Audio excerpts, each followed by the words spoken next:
One thing with building these mentorship teams, one thing we want to instill in every team member is the importance of having a specialization.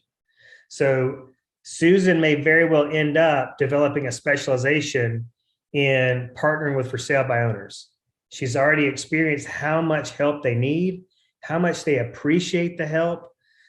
We've also been working on a certified listing program. She's got a current listing right now that is in that program, and we can kind of talk to her about how that's going. But it's like early on, Matt, I would encourage your agents and they need to stick their toes in the water. They need to try FSBOs. Expireds are going to come back here strong really, really soon. But I feel like this first time home buyer thing is a powerful niche, is a very underserved niche, a very undereducated niche. And if a lot of the areas you're going to be working in are going to be very rural and, very first time home buyer heavy, there's going to need to be a lot of education going on. But that's how they're really going to create, I call it activation content. Like you activate a buyer or you activate a seller. You're going to activate a seller by talking to them about how their investments are performing, investment or investments. And you're going to activate a buyer by showing them how the process by which you buy a home, what does it take? And the data is pretty staggering that it's over 80% of Americans want to own their own home.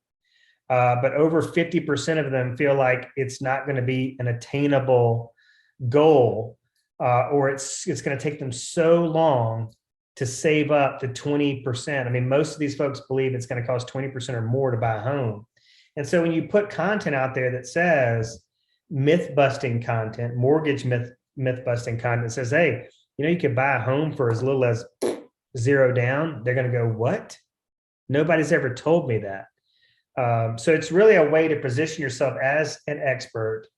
To education is like the fastest path to building trust and rapport. And that's really like a big part of our job.